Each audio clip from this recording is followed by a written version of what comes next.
Of page 119, and we realize that pantomimes means what, boys and girls? Acting out. Alrighty. Suddenly, 7 or 8 warriors jumped up from their seats and seized me. They dragged me over and forced my head down on one of the stones. 3 warriors stood over me with heavy clubs, and they raised the clubs, ready to bash out my brains. Do you guys picture that? Can you visualize the warriors coming over to Captain Smith, and they take him and lay his head down? If someone comes over and takes you physically and moves you and forces your head down, do you feel pretty threatened? Yes. Do you think, okay, this is it, lights out for me, yeah, right? I wouldn't try to resist it, because if I did, then I would. It may make it worse. Yeah. You just don't understand what's going to be happening. It's extremely threatening. I suck in my breath. Henry looks at me and rolls his eyes. Well, he didn't get his brains bashed out now, did he? He says. I glare at Henry, and then I go back to listening. There was no way for me to escape. With so many men holding me down, I could not even move. Captain Smith says, I prepare to die. We are silent, waiting for the next turn in the story. Suddenly I heard the voice of a child begging for my life to be spared. But Chief Parton refused the requests. He declared, no, the Englishman will die. Then I saw who had been speaking. It was a little girl about 9 or 10 years old. She came running over to me. She ignored the warriors with their raised clubs. She gathered my head in her arms and laid her own head down over mine.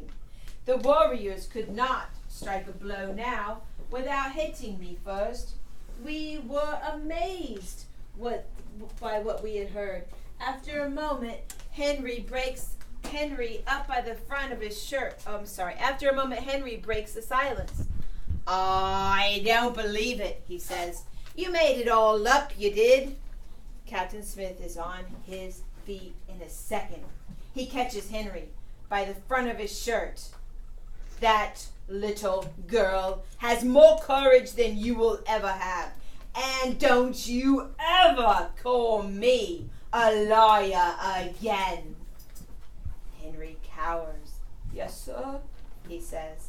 I want the story to continue, but just then President Ratcliffe, Master Martin, Master Archer, and a few of the other gentlemen come crowding into our circle. Several of them grab Captain Smith and hold him fast. We are too stunned to do anything. What is going on here? Captain Smith bellows. He thrashes at the men, but they jerk his arms behind his back, tie his hands together, and clamp chains around his ankles. Stop this! John Layden cries. He lifts his musket, but it is beaten out of his hands by Master Archer. Watch yourself or you'll face the gallows as well, Master Archer warns. The gallows? You are under arrest, Master Archer announces. The law of Leviticus states an eye for an eye, a tooth for a tooth, a life for a life. You are responsible for the deaths of Thomas Emery and Jehu Robinson as they were in your care. You will pay those debts with your life. Your execution will be set up tomorrow. Captain Smith struggles, but he is tied so tightly hand and foot that he can hardly move. You're mad, he cries. There is no English law that makes me responsible for those deaths. But the gentlemen, they don't listen. They drag him away, his chains clanking. Rage bubbles up inside me. Without thinking, I snatch up a rock and I hurl it straight at the back of Master Archer's head. Master Archer howls. He grabs his bleeding scalp as he turns to look at us. I stand there, seething with anger. I feel those old urges and desires to punch and rip, to see blood before my fury is spent. Captain Smith's voice speaks in my head. Learn to channel your anger, Samuel, and it will become your strength rather than your weakness. I know what they are doing, Henry is saying. They'll kill Captain Smith, and then they'll go ahead and sail away to leave us to starve.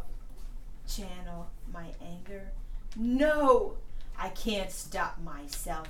I run at Master Archer. I will knock him down and pummel the snot out of him.